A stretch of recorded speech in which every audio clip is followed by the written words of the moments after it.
introdução ao Pentateuco.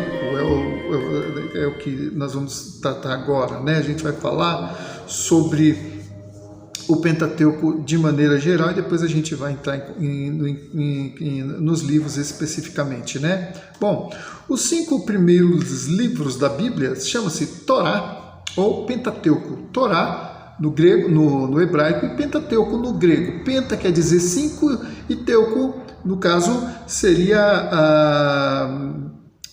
livro, né? Então, 5 livros, tá ok? Bom, dos 3 mais importantes livros da Bíblia, ou segmentos, né, literários da Bíblia, tipo a Lei, os Profetas e os Salmos, o mais importante é o Pentateuco. Por que o mais importante é o Pentateuco, embora todos os outros volumes tenham também sua base na Torá? Aliás, é por isso que ele é o mais importante, porque todos os outros livros têm sua base no Pentateuco, né, que é o principal livro. Agora, por quê? Primeiro, porque especialmente o livro de Gênesis vai falar da criação de todas as coisas, vai falar vai revelar o Deus criativo, o Deus criador no livro de Gênesis, e também o próprio livro de Gênesis vai falar do início da história humana, vai falar também da queda do homem e das suas consequências, né? E também da promessa de redenção do homem.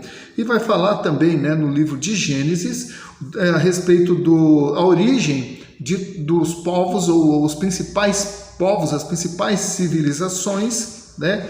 E vai falar também da origem do povo de Deus, que vai ser o tema central do Pentateuco. Então tudo vai acontecer para culminar no povo que Deus vai formar, né, a partir de um único homem com o qual ele vai entrar em aliança, que é Abraão, assunto que a gente vai ver também mais para frente.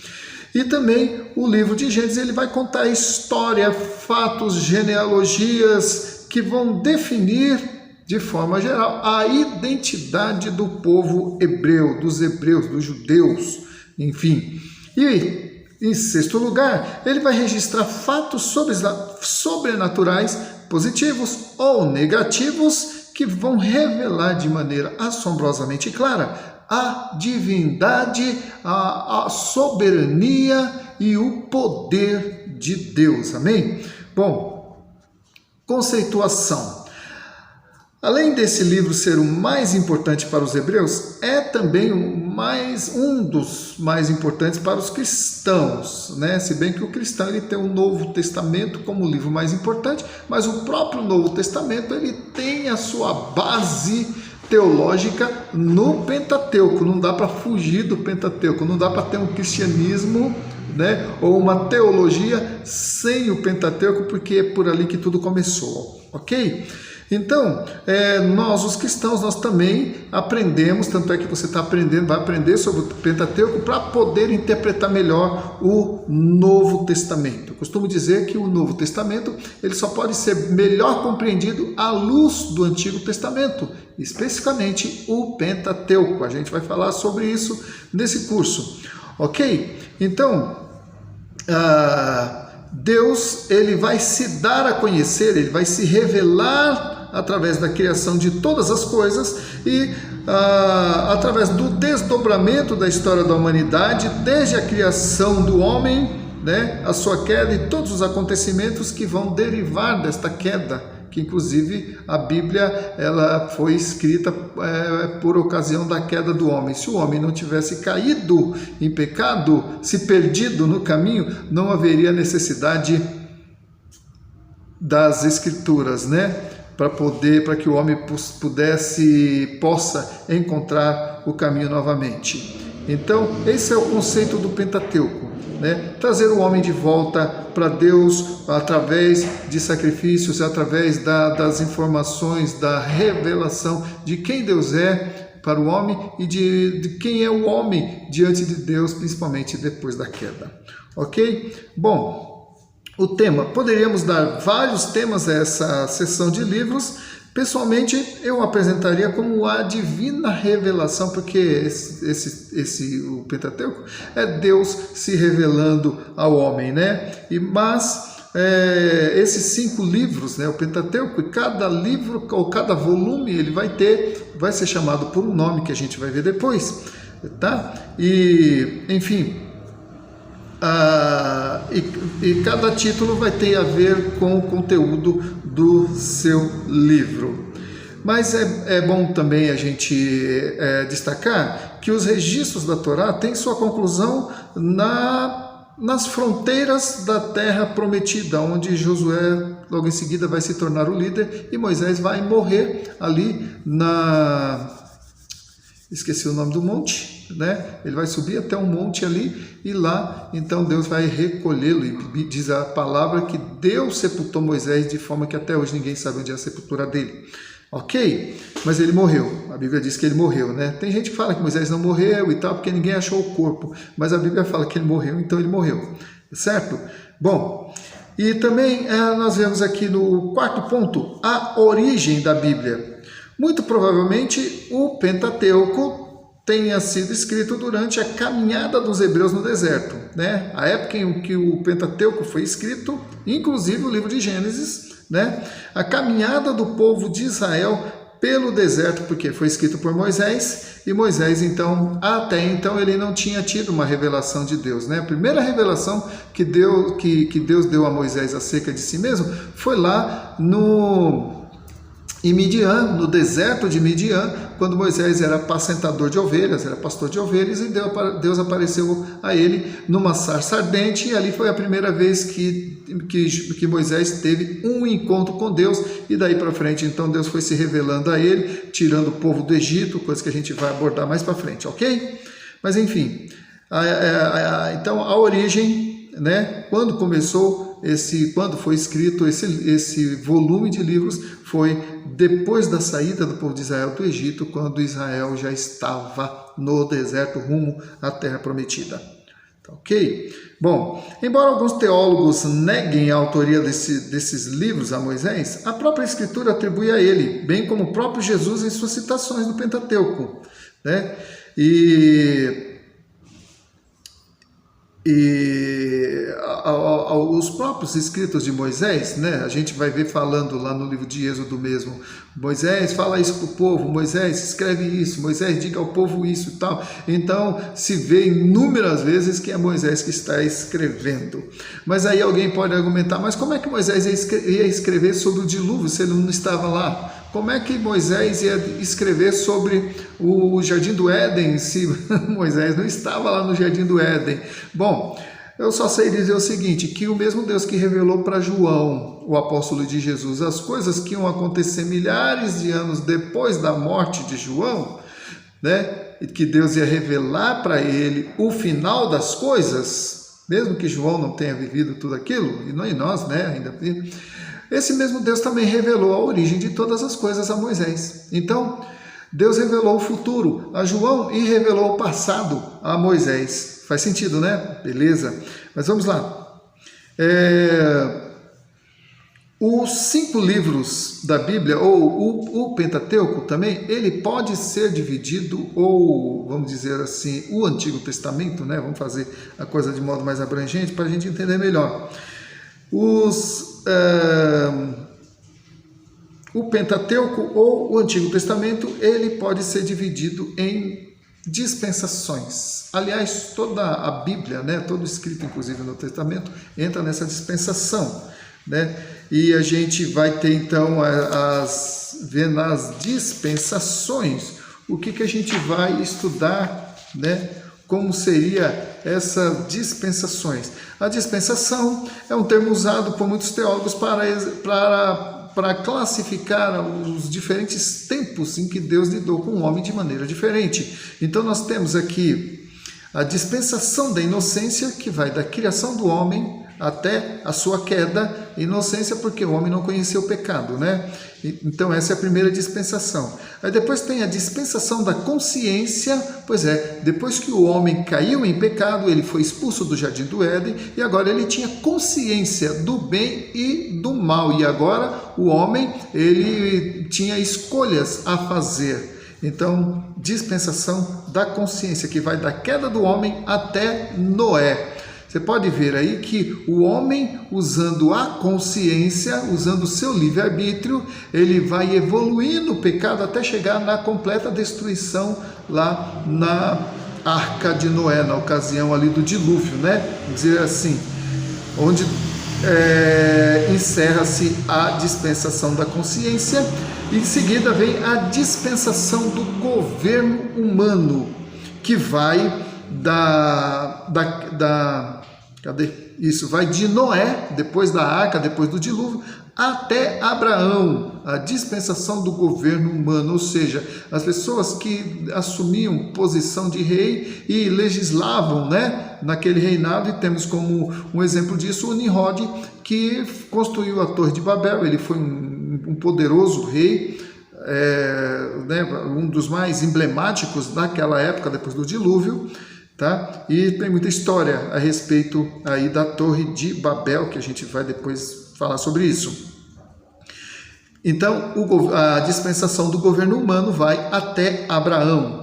E nós vamos ter, depois de Abraão, a dispensação da promessa, ou seja, que vai de Abraão, quando Deus promete para Abraão um filho, e vai falar que de Abraão ele vai construir uma grande nação, sendo que Abraão não podia ter filhos, porque Sara era estéril. Mas Deus prometeu que a descendência de Abraão seria numerosa como a areia do mar. Então, a dispensação da promessa de Abraão até Moisés, né? Abraão era só ele e Sara. Moisés agora é ele e mais uma multidão de quase 2 milhões, 3 milhões de pessoas, que foi a ocasião quando eles saíram do Egito, né? 800 mil homens, sem contar mulheres e crianças. Então, calculam-se aí cerca de 2,5 a 3 milhões de pessoas. Então, a gente vê que em Moisés, na época de Moisés, os hebreus já eram uma grande nação, a descendência de Abraão, assim como Deus havia prometido.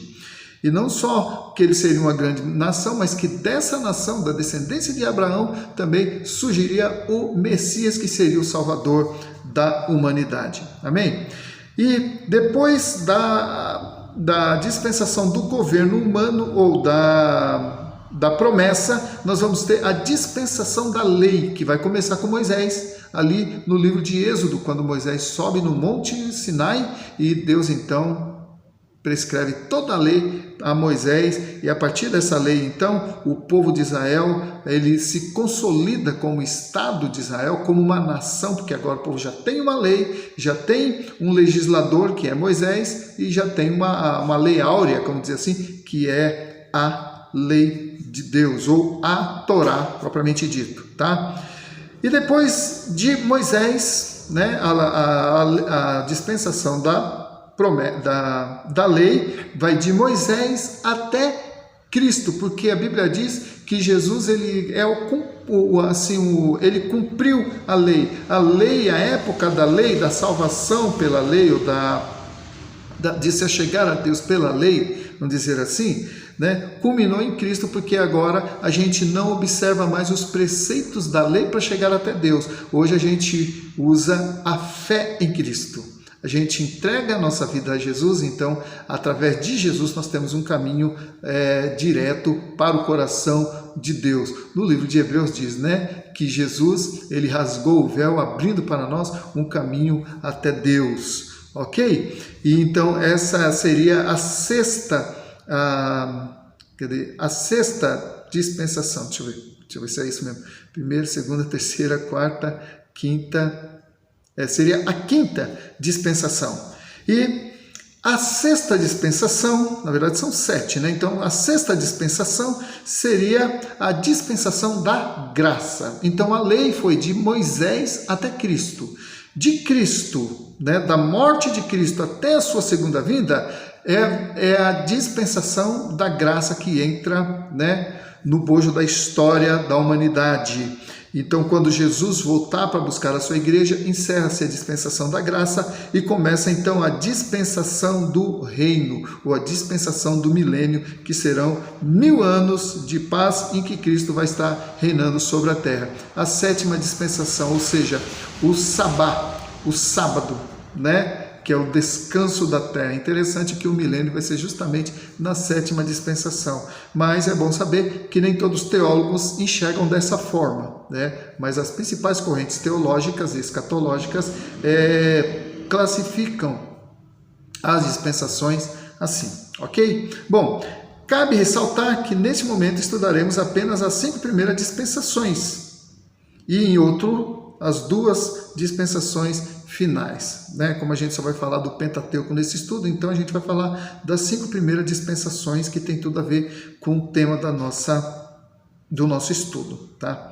Então, a primeira dispensação fala da dispensação da inocência, né?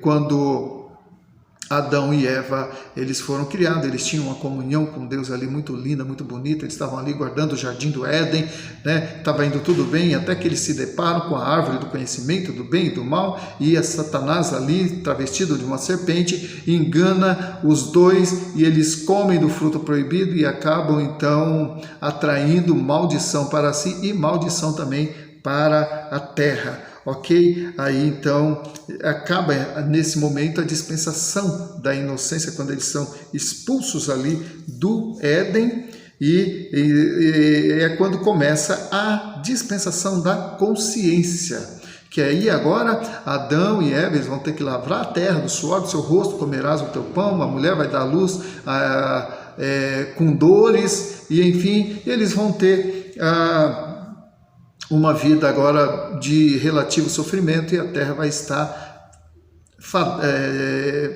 amaldiçoada, né?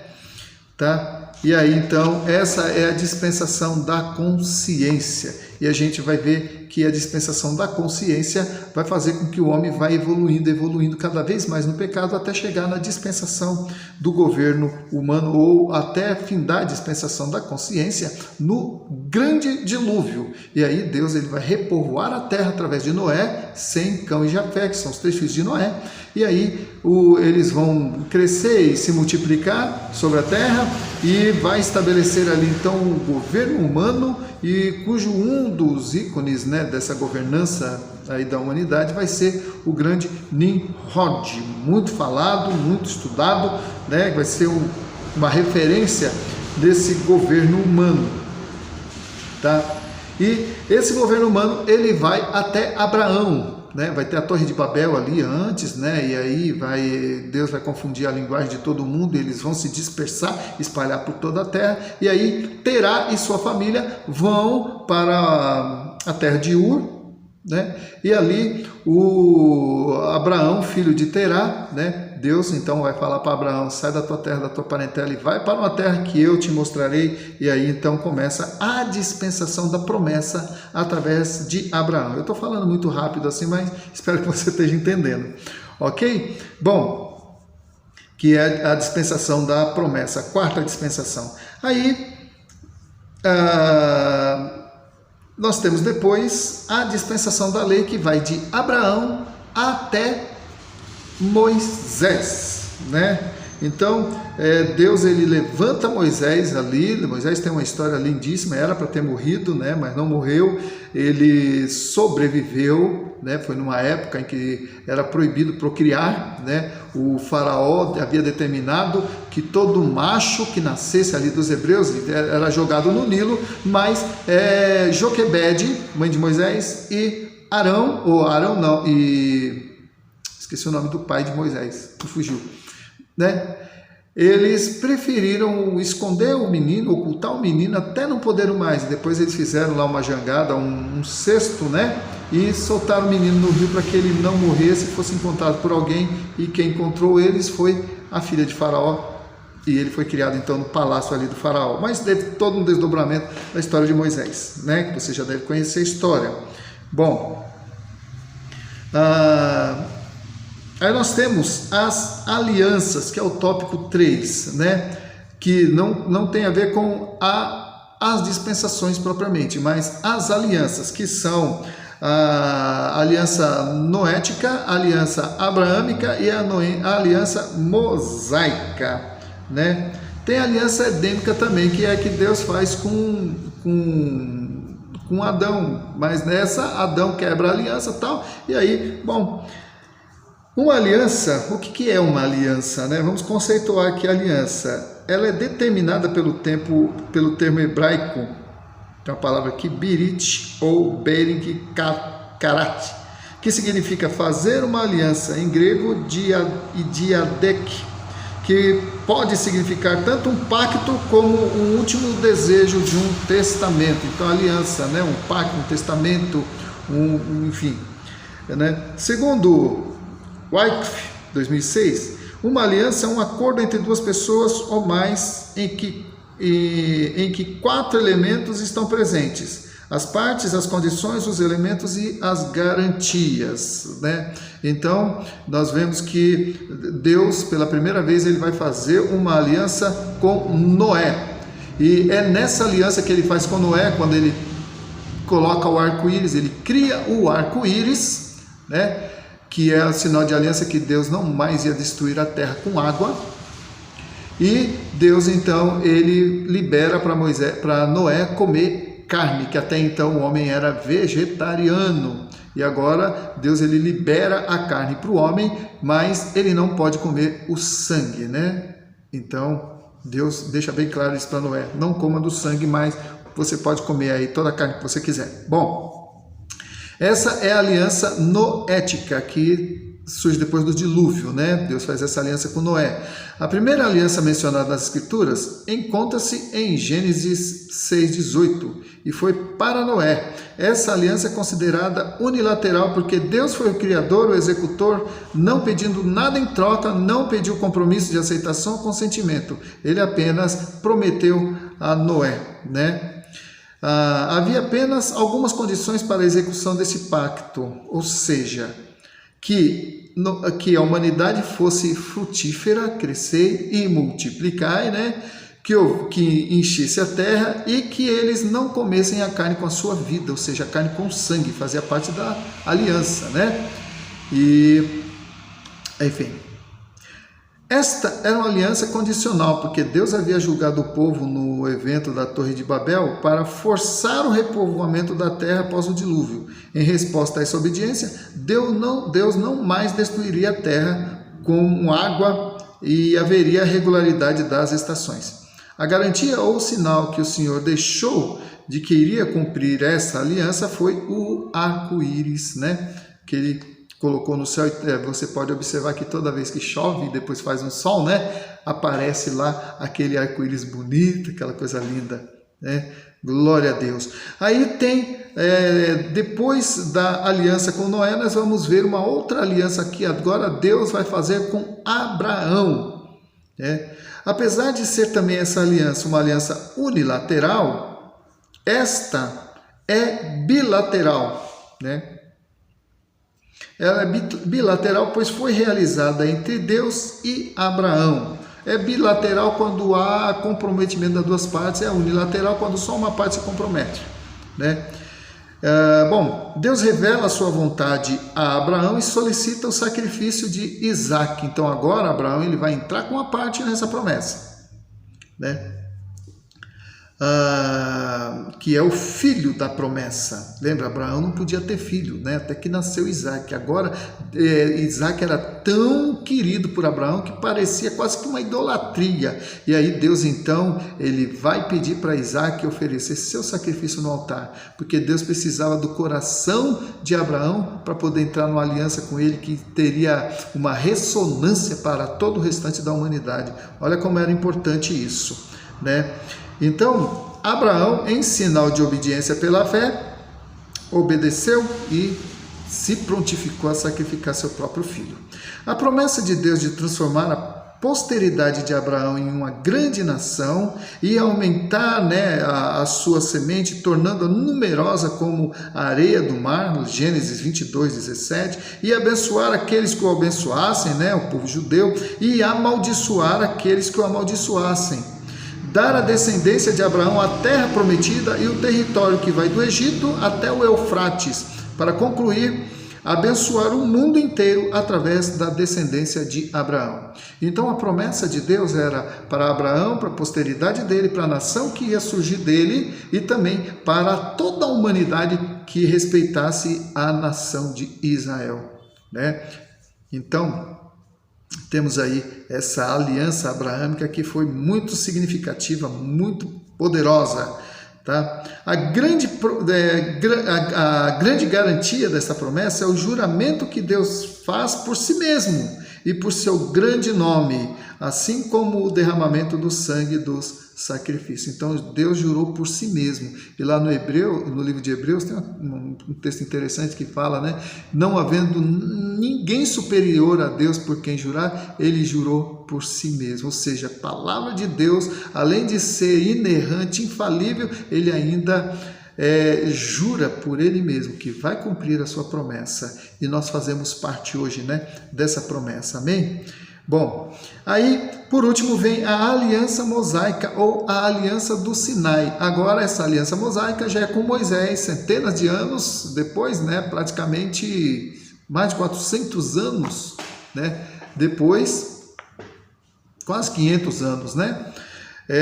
Moisés, então, ele vai começar a ser usado por Deus para tirar o povo do Egito e para levar o povo para a terra prometida. E esse povo ficou 430 anos no Egito, então ele se acostumou à cultura do Egito, aos deuses do Egito, embora eles crescem no Deus de Abraão, embora eles soubessem a respeito do Deus de Abraão, mas eles estavam mais familiarizados com os deuses do Egito, porque afinal 430 anos dentro do território egípcio e sendo escravos dos egípcios. Então a cultura egípcia, a religião egípcia havia também já estava fazendo parte já do cotidiano dos hebreus. E aí Deus vai lá e os tira dali, e Deus agora ele vai começar a se revelar àquele povo como Deus de Abraão, Deus de Isaac e Deus de Jacó, ok? E lá no Monte Sinai, então, Deus vai sancionar uma aliança, né, que aqui a gente chama de aliança mosaica ou aliança do Sinai, que é onde Deus vai escrever com os próprios dedos, com o próprio dedo, os 10 mandamentos, né? E vai sancionar, não só escrever os 10 mandamentos, mas toda a lei cerimonial, a lei moral, né?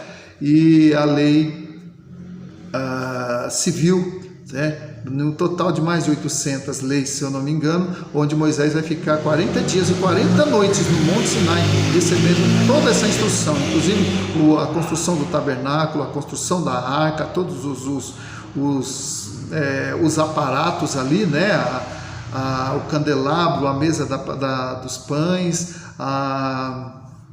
fugiu lá, o altar do incenso, o altar do holocausto, né? Todos os aparatos ali para se fazer os sacrifícios, né? Que tinham tudo a ver, né? E todo esse sacrifício, inclusive todos os utensílios do tabernáculo, todos absolutamente, apontavam para Jesus, inclusive o sumo sacerdote, inclusive também o cordeiro que era imolado ali, né? Nesse sacrifício, que tinha que ser de 1 ano, sem defeito e tal, apontava para Jesus. Ok? E assim, as pessoas ali no Monte Sinai, né, o povo entrou nesse pacto, eles deveriam estar como mortas e não poderiam mudar de ideia e alterá-lo. O sangue dos animais substitutivos era aspergido na cerimônia de confirmação da aliança para representar as partes que estavam mortas. Espera aí, essa questão das mortas aqui, deixa eu ver aqui. Deixa eu ler aqui o texto antes, né, para a gente entender melhor, porque eu mesmo... a confirmação de que a promessa bíblica iria ser cumprida está no fato da morte daquele que fez a aliança. Uma aliança no Antigo Testamento era um pacto solene, ou seja, um pacto de sangue. A aliança de Deus com Moisés está confirmada no juramento encontrado em Deuteronômio 29, versículo 12, né? As pessoas que fizeram esse pacto deveriam estar como se estivessem mortas, ou seja, né, elas empenhavam a sua vida nessa aliança, e se elas quebrassem a aliança, a sentença era a morte. A aliança de sangue é isso, né? Não há como quebrar. Se quebrar, é morte, tá? Então, é isso. E assim nós terminamos, né, o primeiro capítulo, e esse é o resumo. Este primeiro capítulo foi escrito com o intuito de esclarecer alguns conceitos importantes, tais como o significado do Pentateuco, as dispensações que se encontram no Pentateuco e o significado das alianças que Deus fez com o homem.